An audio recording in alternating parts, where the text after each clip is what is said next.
Hello students, welcome back. तो अभी हमने काफी डिस्कस किया बेसिक पे।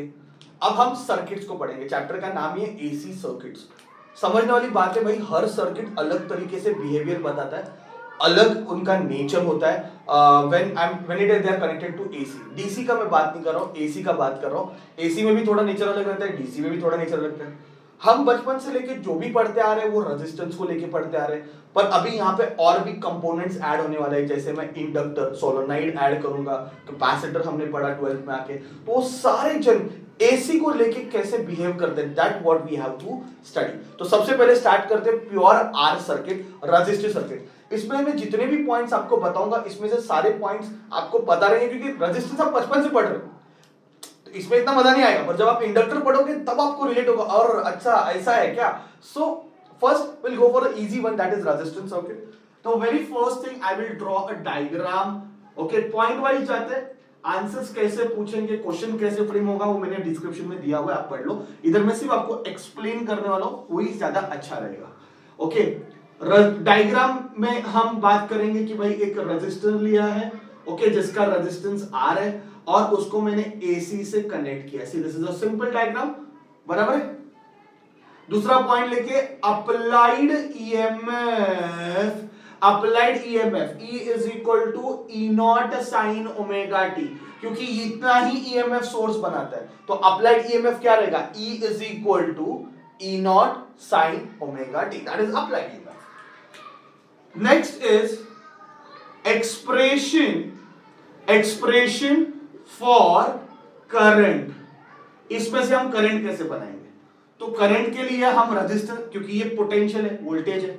ओम्स क्या बोल के गया कि भाई V को I से डिवाइड कर, तेरे को हमेशा, सॉरी, V को R से डिवाइड कर, तेरे को क्या मिलेगा, करंट मिलेगा। ओके, अभी इधर E लिखा है हमने, इंड्यूस्ड जो वोल्टेज है, रेजिस्टेंस तो R ही रहेगा, करंट स्मॉल है, तो बेसिकली स्मॉल वर्ड यूज कर रहे हैं, इंड्यूस्ड है इसलिए। तो अगर मैं इसको R से डिवाइड करूंगा दोनों साइड में, तो E upon R is equal to E naught upon R sine omega t. मुझे लग रहा है काम खत्म हो जाएगा, क्योंकि what is E upon R, according to Ohm's ये I होता है।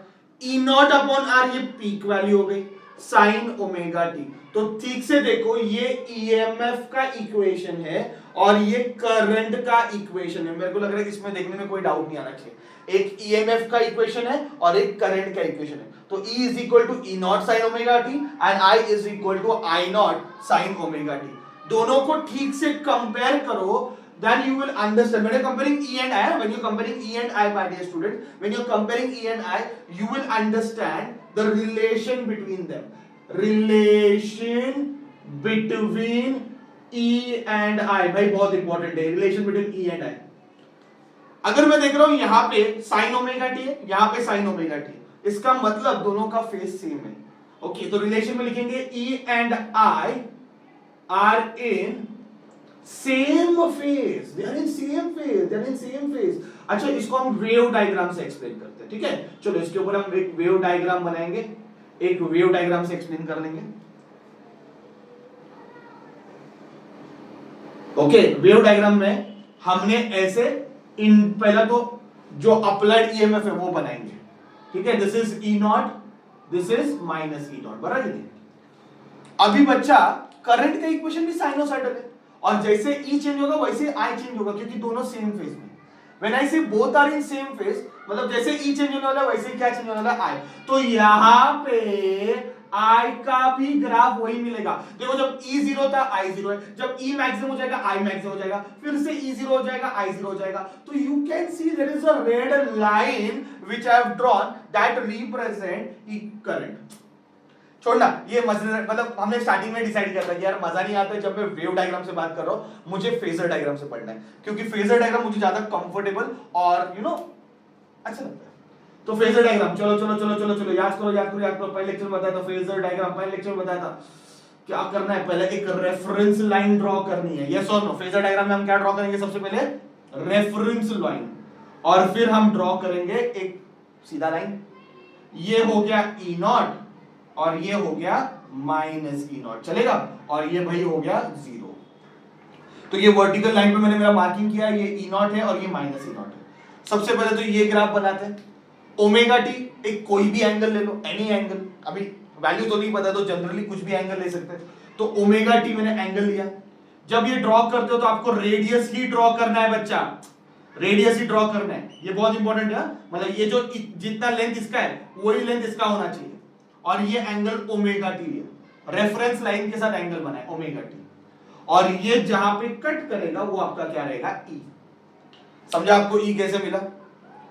अभी आई बताओ कहां पे, आई के लिए मैं ओमेगा टी ड्रॉ करूंगा, तो ओमेगा टी तो ऑलरेडी ड्रॉ किया हुआ है, तो मुझे आई उधर ही मिलेगा, यस और नो? जहां पे ई मिला वहीं पे आई मिला, और ये जहां पे कट करेगा ये आई की वैल्यू रहेगी। तो मुझे टाइम दो, मैं तुझे वैल्यू बताऊंगा, तो मुझे टाइम दो, मैं तुम्हें वैल्यू बताऊंगा। तो यहां पे समझ में आ रहा है, जब ई 0 होगा आई 0 रहेगा, ई मैक्सिमम हो जाएगा आई मैक्सिमम हो जाएगा, ई 0 हो जाएगा। मतलब जैसे ई चेंज हो रहा है वैसे आई चेंज हो रहा है। क्या ईमानदार है ना रेजिस्टेंस, इतना ईमानदार है, कोई टेंशन नहीं है। जैसे वोल्टेज चेंज होता है वैसे ही करंट चेंज होता है। The moment the way E changes I will change, simple. और लास्ट पॉइंट ना सम सॉल्व करने के लिए बना रहे यार, सम सॉल्व करने के लिए इसको थोड़ा सा झेल लो मेरे को। लास्ट 2 पॉइंट बना देता हूं, ओके। एक है ऑपोजिशन टू करंट।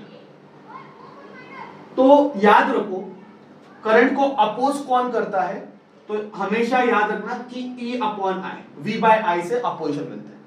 ये मैंने क्या लिखा बताओ, E इंस्टेंटेनियस वैल्यू, तो I भी इंस्टेंटेनियस आएगा। या फिर आप E not upon I not लिखो, अगर आप पीक ले रहे हो तो पीक से डिवाइड करना पड़ेगा, या फिर आप E RMS ले लो अपॉन I RMS, और हम बचपन से पढ़ रहे वो है R, है कि नहीं? करंट को अपोज कौन करता है, R।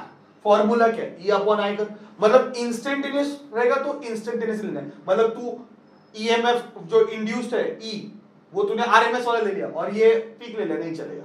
दोनों का क्वांटिटी, दोनों का नेचर सेम होना चाहिए। तो ये इंस्टेंटेनियस है तो ये भी इंस्टेंट, या फिर ये पीक है तो ये पीक है, अगर ये आरएमएस है तो ये आरएमएस है। तो ये डिवाइड करते हो, याद रखो, that is opposition to current.